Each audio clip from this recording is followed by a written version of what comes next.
মালয়েশিয়ার যে সমস্ত সমস্যা এখানে জমা হয়ে আছে, সেই জমাট সমস্যাগুলোকে আমরা সংস্কার করে ফেলতে পারবো, পরিষ্কার করে ফেলতে পারবো। প্রবাসী বাংলাদেশিরা যারা বিদেশে আছেন তাদের কন্ট্রিবিউশন, অবদান আমাদের অর্থনীতির কি অবস্থা আপনাদের মনে আছে? ব্যাংক খালি, যত টাকা পয়সা আছে খালি করে নিয়ে গেছে, দায় দেনার দায়িত্ব আমাদের উপর রেখে গেছে।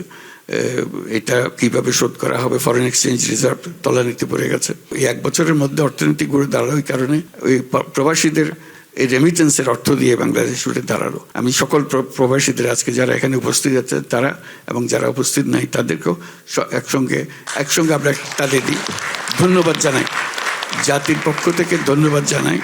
এটা না হলে জাতি সোজা হয়ে দাঁড়াবার কোনো উপায় ছিল না। এই টাকা দিয়ে আজকে আমরা মজবুত অর্থনীতিতে দাঁড়াতে পেরেছি। এটা মস্ত বড় একটা অবদান।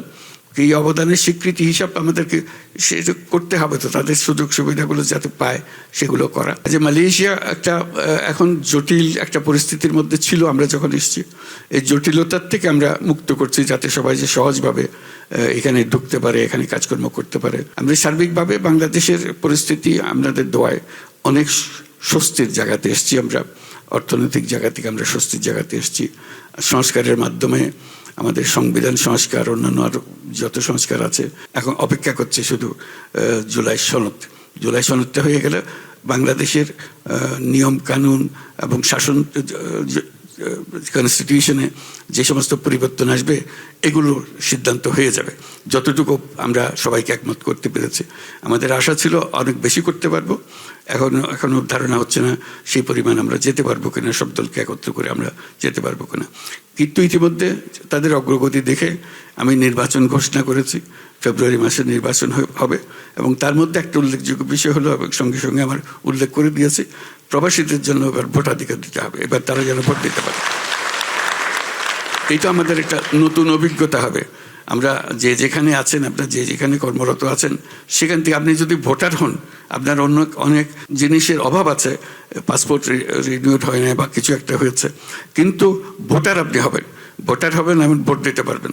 যতক্ষণ পর্যন্ত বাংলাদেশের নাগরিক আপনি ভোট দিতে পারবেন।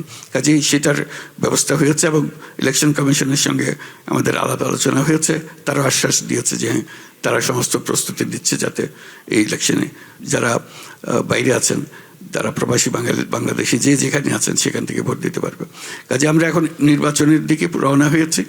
আশা করি একটা সুন্দর নির্বাচন আমরা করতে পারবো, বাংলাদেশের একটা রূপান্তর হবে। আমরা 1 বছর শেষ করলাম সরকারের ইন্টারিম গভর্নমেন্টের, এই 1 বছর, তারপরে ফেব্রুয়ারি পর্যন্ত গেলে আমরা আশা করি সুন্দর একটা নির্বাচনের মাধ্যমে আমরা ক্ষমতা নির্বাচিত প্রতিনিধিদের কাছে সমর্পণ করতে পারবো। এই আমাদের আশা।